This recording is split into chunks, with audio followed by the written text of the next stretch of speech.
Bienvenidos, soy Tino Palomino, esto es Entrevistas con Tino. El día de hoy tenemos la presencia del doctor Enrique Gersi. Señores, el señor Vladimir Cerrón, no cabe duda, es la persona que maneja los hilos dentro del partido Perú Libre. Ahora se han filtrado unos audios en los cuales prácticamente él dice de que no se debe de criticar a Sendero Luminoso. Y aparte de eso, prácticamente lo que él ordena a sus militantes es a que prácticamente se castigue a la señora Keiko Fujimori, porque dice hay que entendernos con el señor Salaverry, el amigo de Vizcarra, que tiene corazoncito aprista, y a través de él prácticamente provocar a los fujimoristas y que entre ellos se saquen la mugre. Es decir, este Congreso que ha sido elegido y que está atomizado, uno de los problemas es la gobernabilidad. Ya por el lado de Perú Libre, ya sabemos que estos señores no van a ir por la gobernabilidad. Estos señores, al contrario, van a ir a dinamitar el Congreso de la República. Como decía pues el señor Maquiavelo, ¿no? El fin justifica los medios y si encuentras un obstáculo en tu camino, aplástalo. Porque ellos lo que persiguen es un Estado socialista. Ese es su fin. Y por lo tanto, todo aquello que se opone a ese fin que ellos quieren, van a destruirlo. Doctor, bienvenido al programa. Buenas noches, encantado de saludarte, estimado Tino. Sí, doctor, uno de los grandes problemas que se había dicho que en esta primera vuelta pues teníamos un Congreso atomizado toda vez que nadie tiene una mayoría y lo que se quiere pues es la gobernabilidad para poder sacar a nuestro país adelante, pero ya estamos viendo por el lado de Perú Libre que ellos no buscan la gobernabilidad. ¿Qué es lo que buscan ellos al supuestamente que se saquen la mugre? Es lo que ellos dicen. Bueno, ellos quieren copar, ¿no? No les interesa el ejercicio democrático del poder, sino tomar el poder. Hemos escuchado al propio Castillo declaraciones absolutamente extremistas, en el sentido de no solo querer disolver el Congreso sin ninguna razón, porque ni siquiera está instalado el Congreso, sino que además pretende disolver el Tribunal Constitucional y hasta la Defensoría del Pueblo, lo que es una cosa delirante, no tiene ningún sentido.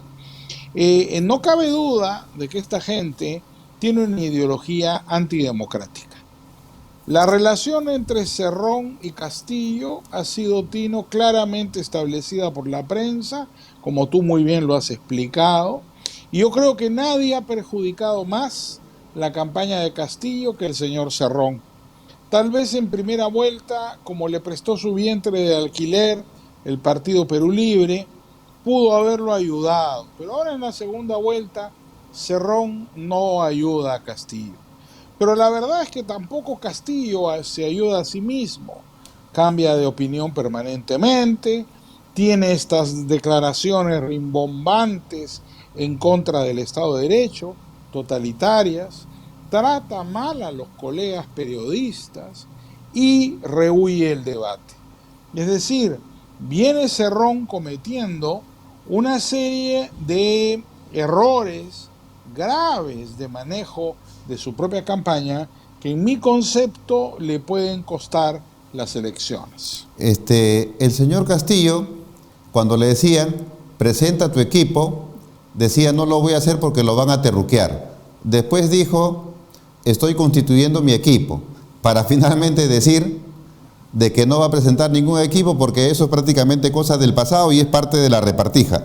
Es importante que un candidato a la presidencia de la República tenga un equipo y muestre su equipo. Lógicamente, nadie pretende que el candidato ni el presidente sepa todo, pues.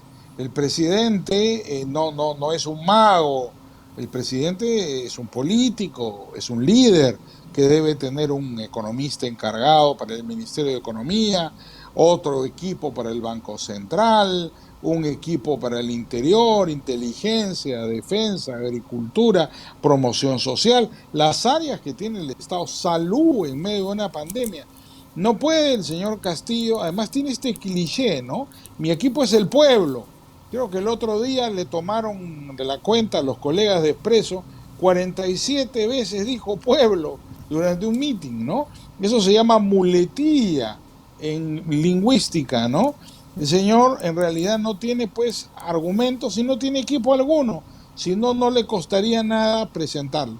Dice que lo van a terruquear, pero si él se terruquea solo, ¿no es cierto? Es decir, el problema que tiene Castillo es que con esta actitud autoritaria, por ejemplo, le pretende imponer a Keiko todos los debates y a la hora de la verdad no se presenta a los debates. Gran papelón el de Santa Mónica, si no va este sábado, son una revelación de que el señor Castillo no toma con seriedad lo que es una segunda vuelta. Él llegó a la primera vuelta como la gran sorpresa de esta elección, con una votación relativamente baja. Del voto emitido, no el válido, él tuvo casi el 11%, no tuvo más. Pero él tiene la obligación de exponer ante la opinión pública no solo sus ideas, sino también su equipo, porque la sorpresa que hay, o la sospecha que hay, perdón, es que en realidad el titiritero es el señor Cerrón, que tiene un equipo que gobierna Junín, que no se caracteriza ni por su honestidad, ni por su eficiencia. Entonces, en esta duda sembrada, Castillo pierde. Es indispensable que corrija, si quiere tener alguna opción electoral, y presente pues a su equipo de gobierno, ¿no? Yo creo que eso va a enriquecer el debate. El señor Pedro Castillo lanzó pues un debate contra la señora Keiko en el penal Santa Mónica. La señora Keiko aceptó, luego le dijo, nos presentamos pero con nuestros padres. Y luego de eso canceló el debate, le explicaron razones, dijo no, así de simple, no va. El debate es importante. ¿Y por qué este señor rehúye el debate? Se supone que en el debate él tiene una oportunidad de explicar su plan de gobierno, claro, su propuesta, su viabilidad y confrontarla con la de la señora Keiko. Sí, claro, además, oiga, es una falta de respeto a la opinión pública y a sus propios padres decir que quiere ahora el debate con su mamá y su papá. ¿Acaso le está pidiendo la mano a la señora Keiko? Por último, la señora Keiko es casada y creo que él también tiene pareja, ¿no? Él se confundió. Yo creo que está muy mal asesorado. Tengo la impresión de que la gente de Cerrón ya llegó a su límite de incompetencia. Si hay otra gente, se hablan de unos españoles que han venido al Perú. Mala cosa, porque él es un candidato de ascendencia andina y en los Andes odian a los españoles, de manera que si está siendo aconsejado por este Pablo Iglesias, que acaba de perder estrepitosamente las elecciones en España, yo creo que salvo la corrida de toros en Chota, no existe en absoluto un ápice de popularidad que puedan tener los españoles en una sociedad como la peruana. Yo creo que Castillo se ha equivocado. ¿Y por qué Castillo rehúye el debate? ¿Por qué rehúye el debate? ¿Es muy limitado para eso? Sí, le fue muy mal en el debate en Chota. Y mira que él, Tino, trató de manipular el debate en Chota hasta el último minuto. ¿No es cierto? Es decir, el debate en Chota fue un papelón, ¿no? Él trató de llenar la plaza con ronderos, trató de imponer sus reglas. Keiko actuó con gran inteligencia, aceptó todo, no le importó debatir con una plaza medianamente hostil, porque la policía no permitió, ¿no es cierto?, que la plaza se atiborrara de gente, y Castillo lo hizo muy mal. Entonces el hombre se siente inseguro. Pero no se puede ser presidente de la República si no se debate, pues. Entonces está muy mal que Castillo rehúye el debate, queda como una persona débil, insegura, incapaz de liderar. Entonces esto le hace un daño tremendo a solo 2 semanas de las elecciones. El señor Castillo fijó el primer debate, fijó el segundo debate, luego dijo que el segundo debate no va y que se va a someter al debate del Jurado Nacional de Elecciones. ¿Cree usted que se tenga que reformar nuestra legislación electoral y que no sea facultativo el debate y que sea algo obligatorio y si no se concurre, se sancione? Bueno, la sanción es electoral. Yo no creo que haya que ser tan reglamentarista. En ninguna parte es obligatorio debatir. Pero el que no debate pierde las elecciones. Y tenemos ejemplos. Mire el caso de Reyardo. Mire el propio caso de López Aliaga, que no fue al primer debate en la televisión y le fue muy mal en el segundo. El debate es crucial en todas partes. Entonces, no es necesario que sea legalmente obligatorio. Es políticamente obligatorio y Castillo se dará cuenta de eso el 6 de junio, cuando vea que está haciendo, que no va a ser favorecido por los electores. Los electores tampoco son tontos. Ya el Perú vive en una civilización de la comunicación, las redes sociales, ¿no es cierto? Hacen que todos los peruanos, no solo los jóvenes, estén informados prácticamente al minuto lo que sucede. Ahora vivimos en una sociedad online, ¿no? Nos enteramos de los acontecimientos prácticamente en el mismo momento en que ellos suceden. Si Castillo no concurre al debate, va a perder las elecciones. Entonces, está equivocado y debería entenderlo, ¿no? El señor Pedro Castillo ha estado en Perú Posible, ha sido dirigente sindical y es dirigente sindical, es profesor, tiene su título en un instituto pedagógico, tiene su bachillerato y tiene también una maestría. Es decir, aparentemente es una persona sumamente preparada, no es cualquier persona. Sin embargo, ha hecho una propuesta: destinar del PBI, no del presupuesto general de la República, sino del PBI, el 10% para educación y el 10% para salud, con lo cual prácticamente se sopla todo el presupuesto de la República. Como ya le explicaron los economistas, el presupuesto es un poco menos del 15% del PBI, entonces él no puede destinar el 20% del PBI a solo dos sectores. Eso demuestra la improvisación. Seguramente el señor Castillo está muy bien preparado como educador, aunque entiendo, él no ejerce hace años porque goza de una licencia sindical y cobra sueldo del presupuesto público, es decir, a todos los peruanos en base a la licencia sindical sin enseñar. Pero por eso es que tiene que tener equipo, pues un candidato. Uno no puede pretender que el candidato sepa todo, pero para eso están los economistas. Entonces, cuando hay un debate de este tipo, uno manda a su equipo económico y ellos son los que debaten el tema. No necesariamente un educador tiene que saber cómo se organiza el presupuesto público, su habilidad, su profesión es otra. Pero Castillo rehúye, pues, y ahí comete un error, porque queda en evidencia su desconocimiento de los hechos. Y no hay nada más atrevido que la ignorancia. El propio Castillo, que es profesor, debe saberlo, porque es lo primero que le enseñan a uno en la Facultad de Educación. Entonces, Castillo está cometiendo errores de libro, Tino. En el manual de cómo perder una elección está todo esto: no ir a las elecciones, tener un tipo que parece el titiritero, no ser independiente, ser reiterativo, agresivo, fanático, radical. Con eso pierdes las elecciones, no hay forma que ganes. Entonces Castillo está haciendo todo lo necesario para perder las elecciones, lo que habla, digamos, de su improvisación y de su falta de capacidad como candidato político, ¿no?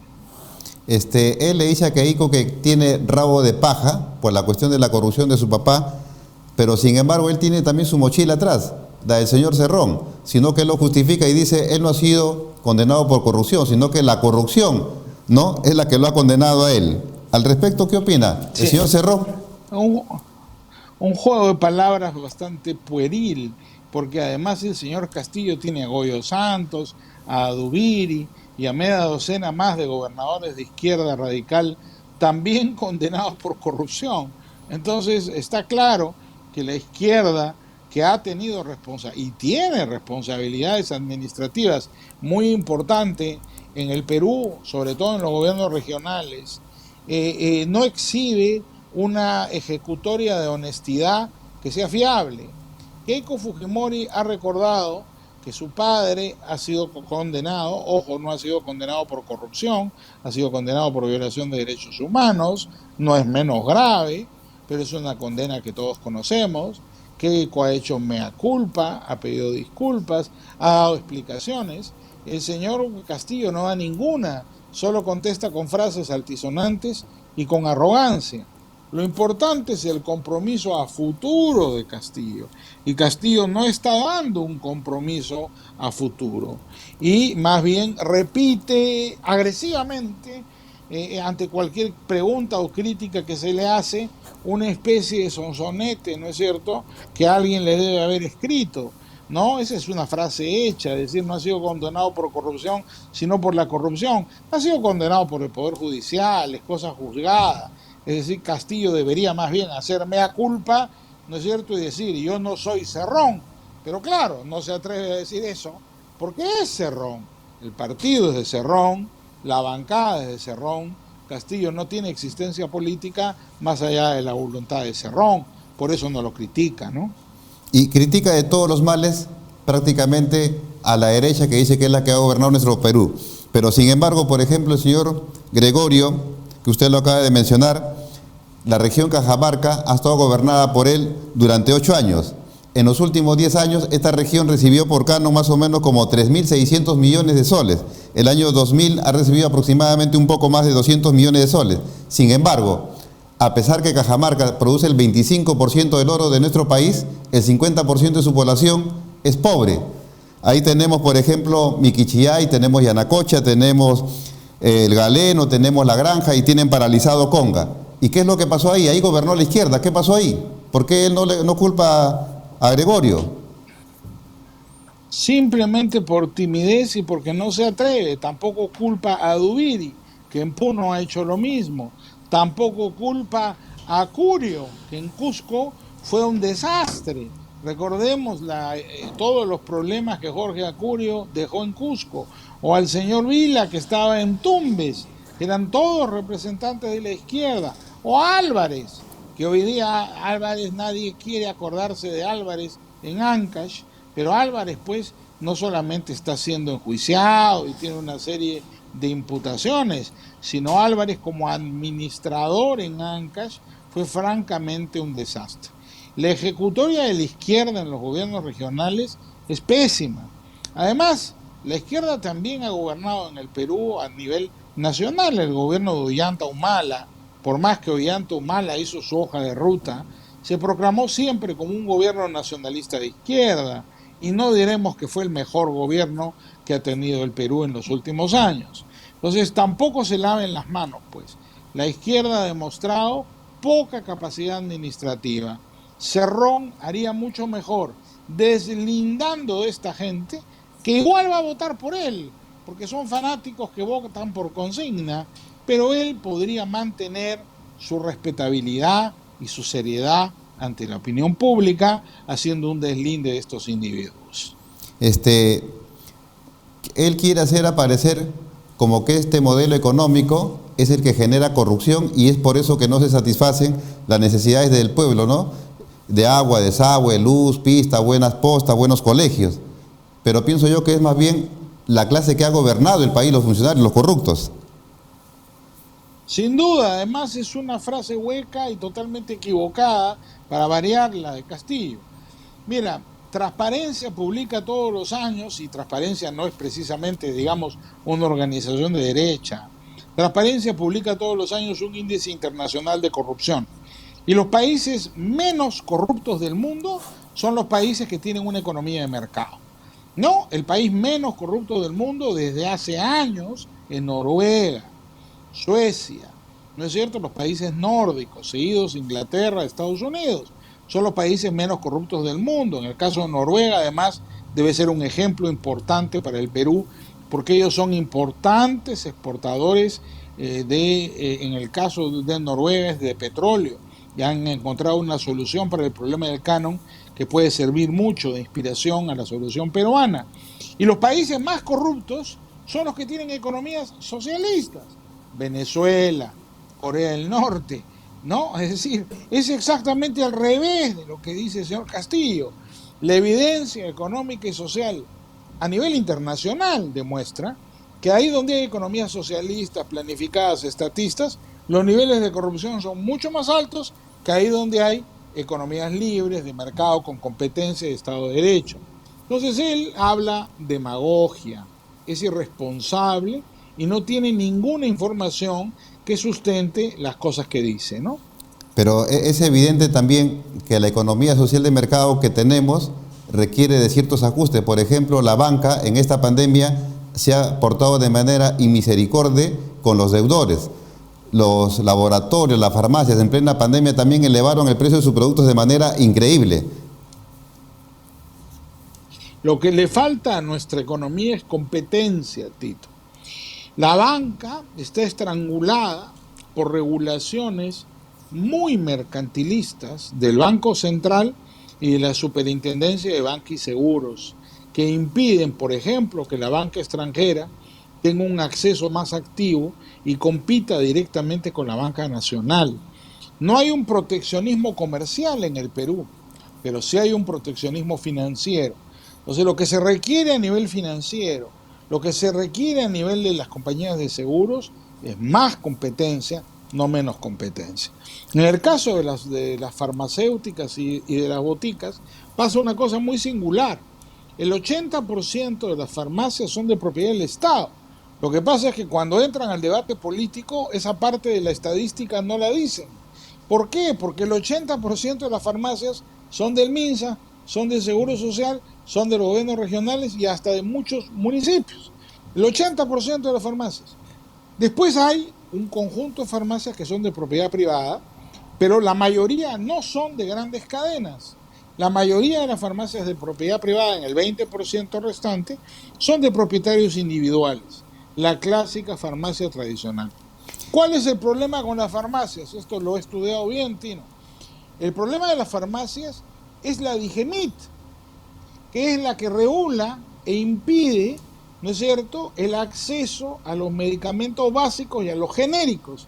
La gran forma de bajar el precio de los medicamentos es permitiendo la importación de genéricos y haciendo que los genéricos estén a disposición de los ciudadanos. De esa manera es mucho más barato y mucho más fácil hacer que compitan un medicamento de marca con un genérico que tienen una diferencia de precio muy considerable. Y que yo creo que esas son tareas que tendrá que enfrentar el próximo gobierno y espero que el Congreso de la República lo haga técnicamente, ¿no? Ya que el señor Castillo no quiere presentar a sus técnicos, ojalá que en el Congreso su bancada presente algunos técnicos, ¿no? Porque esta es una discusión técnica que es indispensable en el Perú en medio de la pandemia. Doctor, ya para ir terminando con la entrevista, un mensaje pues al electorado peruano de cara a la segunda vuelta para que voten de manera informada. No, la historia le atribuye a don Nicolás de Piérola haber dicho abstenerse es actuar. Es un grave error. Don Nicolás se equivocó también, ¿eh? Destruyó a su partido con esa política. Abstenerse no es actuar. Lo que tienen que hacer todos los demócratas en el Perú es ir a votar. Y ejercer su derecho a voto es la mejor manera de defender la democracia y el Estado de Derecho. Votando por alguien, por el candidato de su convicción. Yo creo que debe votarse por la democracia, pero cada uno debe ejercer ese derecho. No votar en blanco, no votar viciado, no quedarse en su casa. El ausentismo es una forma de colaboración y de conformismo con las aguas tibias. Eso no es lo que necesita el Perú. El Perú necesita definiciones, necesita que los ciudadanos voten, ejerzan el sufragio y, creo yo, voten activamente por mantener el Estado de Derecho y las libertades que son fundamentales para el desarrollo de nuestro país. Doctor Enrique Gersi, estamos muy agradecidos con su participación. Muchas gracias y hasta otra oportunidad. Gracias. Encantado. Un fuerte abrazo. ¿Eh? Buenas noches. Gracias. Señores, hemos tenido la presencia del doctor Enrique Gersi, constitucionalista, con quien hemos tratado temas de la coyuntura actual, los debates. Hemos también tratado acerca de las propuestas de los candidatos y un llamado al electorado peruano para que vote de manera informada. Compartan este video a través de las redes sociales, Facebook, Twitter, y nos vemos el día de mañana. Muchas gracias.